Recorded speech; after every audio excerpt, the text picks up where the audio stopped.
દૂધસાગર ડેરીમાં ચેરમેને વાઇસ ચેરમેનને લાફો મારી દીધો છે। ભાજપમાં કેટલા આંતરિક ડખા છે એનો એક વધુ કિસ્સો સામે આવ્યો છે।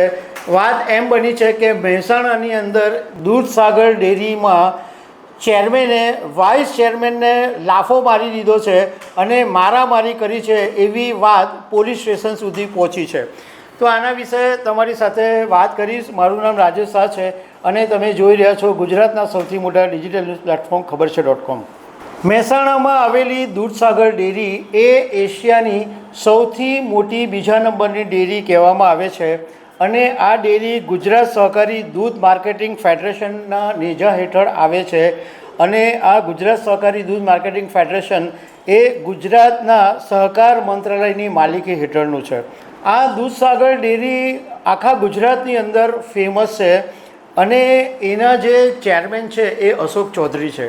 હવે આ અશોક ચૌધરી છે એને ભાજપે હમણાં થોડાક સમય પહેલાં જ ફરીથી ચેરમેન તરીકે મેન્ડેટ આપેલું હતું અને વાઇસ ચેરમેન તરીકે યોગેશ પટેલને મેન્ડેટ આપવામાં આવેલું। પહેલાં 2.5 વર્ષ અશોક ચૌધરી દૂધસાગર ડેરીના ચેરમેન હતા જ। હવે એમને ફરીથી ભાજપે મેન્ડેટ આપી અને ચેરમેન બનાવ્યા અને વાઇસ ચેરમેન યોગેશ પટેલ બન્યા।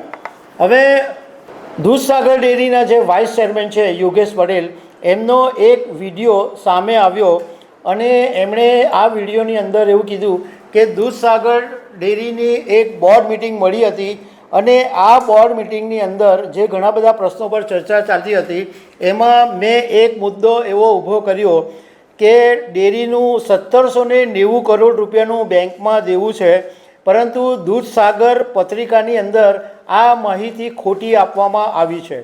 આ બાબતથી ચેરમેન અશોક ચૌધરી મારા પર ગુસ્સે ભરાઈ ગયા અને અશોક ચૌધરી અને દૂધસાગર ડેરીના ડિરેક્ટર દિલીપ ચૌધરીએ ભેગા થઈને મને માર માર્યો છે અને મારા ચશ્મા તોડી નાખ્યા, મારી સોનાની ચેન તોડી નાખી, એવો બધો આરોપ યોગેશ પટેલે આ વિડીયોની અંદર લગાવ્યો છે। અને સાથે સાથે એમણે એમ પણ કીધું કે આ બાબતે મેં મહેસાણાની બી ડિવિઝનમાં પોલીસ ફરિયાદ પણ કરી છે। તો બીજી તરફ અશોક ચૌધરીએ આ વાતને ઇનકાર કર્યો છે કે આવી કોઈ મારામારી થઈ નથી અને લાફો કે મારામારીની વાત વાહિયાત છે।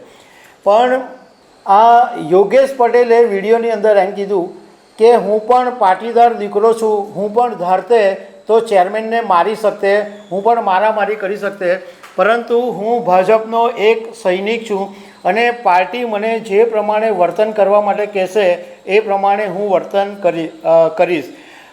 જો હું મારામારી કરતે તો પાર્ટીની ઇમેજ બગડતે, એટલા માટે મેં મારામારી કરી નથી। પણ આ વાત એ છે કે ભાજપની અંદર આંતરિક ડખા હવે ધીમે ધીમે બહાર આવી રહ્યા છે।